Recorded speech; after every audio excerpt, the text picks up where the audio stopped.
Hey, Coach, we've seen and heard a lot of really good things about Elijah Badger thus far. What is your take on him and where he's come in the last year? He's superior athletically. Really just got to clean up a lot of technique things, but I mean, he plays hard.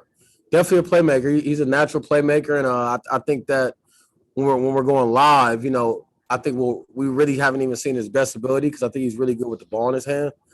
But really just want to clean up stuff technically. It's a little raw at the receiver spot technical wise, but I mean he has all of the tools, and I think you've seen him make some big catches and kicking. He can go, he can run. So I think his ceiling is high. We just got to keep working. Trevor? Hey, Prentice, is there anyone in your room who looks like they've just made a lot of progress since the season ended? And if so, who and in what ways? Chad for sure. Chad has come a long way. Looks like he belongs now. Looks like he's in college. So I'm really, really excited about him. I hate that he's out a couple more days because of turf toe, but I think he's probably made the biggest turn. Dre always is constantly getting better, and honestly, LV was good last year. I mean, he shocked me, but he's gotten a lot better, and I was a little worried about that when him missing so much of winter workouts, with his family deal. But I'll probably say those three guys, but definitely Chad for sure. Mac? Hey, Coach, you kind of hit on it, but I wanted to ask about Andre Johnson. Had a big spring ball last year, came in and got some time during the season. How much more has he been evolving this spring and going into next season? He's been evolving a lot. The good thing about Dre is he kind of stays even keel. You can coach him hard, and he's not sensitive to it, and he takes it. And I think he's been playing well this spring. He's been making a lot of plays. He always gives you a couple moments where kind of like, Dre, what are you doing? But he's good, man. He's young. That's the thing about Dre. He's super young. So the whole group is young. The oldest guy in the group is 20 years old. So that's the bright spot about the whole deal. Michael? Hey, Coach, with that development too, I mean, obviously with what you guys had coming back in the defense, how great is it for these receivers to be challenged by the defense and the secondary in general? Oh, it's great. I mean, those guys have seen a lot of ball. You're talking about, especially that first group, right? I mean, you're talking about Jack, Chase, Evan. Oh, Evan's not out there, but Jack, Chase, DP, JC. I mean, really the whole group. When you think about it, they've seen a lot of ball. Chase has started for 4 years. Jack has basically started for 4 years. And same thing with DP when he was at Boise, and those guys are all 23 and 24 years old. So, the good thing is we don't have to play against them on Saturday, but they give us a really good look, and they challenge us, and I'm just happy that we're starting to give them, what they're giving us. And I feel like in the first 4 days of spring ball, you saw that, and there are going to be some days where they just take the day, and that's expected with a group that's played that many games and seen that much football. Carson? Hey, Coach, where do you think the group is sort of at in their development of their ability to read the defense, and then also just sort of their comfort level in the second year with this system? I couldn't hear the last part. They're comfortable. Their comfort level in year two with the Zach Hill system.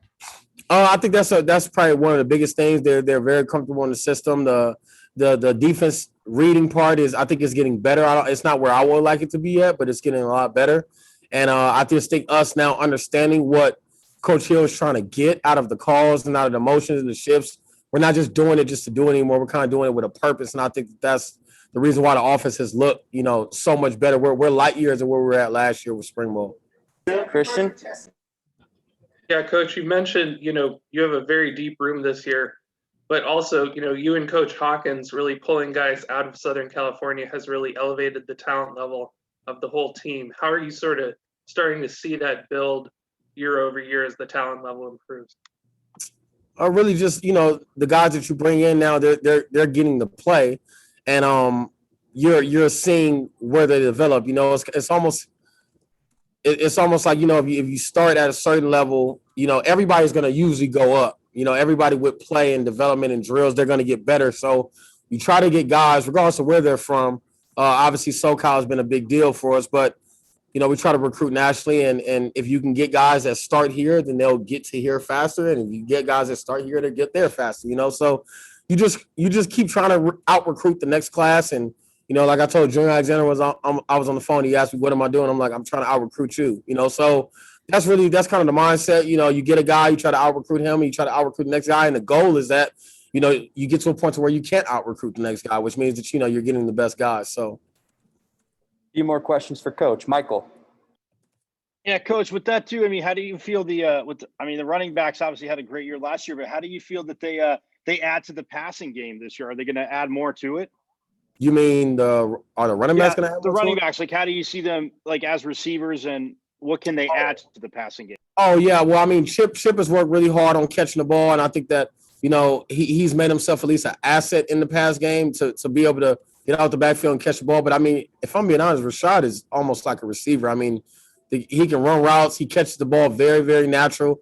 I think that Rashad helps us a lot in the pass game, and we're working on some things in the office that we haven't done yet in practice that is going to get him more involved in it. And I think that that's going to give us obviously some matchups on some backers, But in general, we'll have to throw the ball a lot better. Our pass game will have to be better if we want to win the big games. It's great that we can run the ball, but you got to be balanced in order to keep the defense on its heels. Question, Michelle. Yeah, coach, everybody wants to have a go-to receiver, the marquee guy, whether it's N'Keal Harry or Brandon Ayuk. Is this more of a unit that you'd see? It might be more of a group effort as opposed to having that one guy that emerges? I mean, I would like it to be a group effort, but if I'm being honest, I would also like it to go the other way too.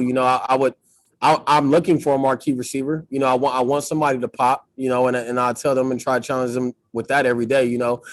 Obviously it's always good when a whole group effort is there, because then the defense can't key in, and the goal is to get a marquee guy and maybe get two marquee guys, and then the group effort, the rest of the group that's coming in and that's helping, for them to be elite at that too, But I do see this group right now develop it as a group effort. But I am looking for somebody to just, stand out. I'm looking for somebody to do that. And LV has had some days where he's done that, but I'm looking for somebody to do that every day and just be special.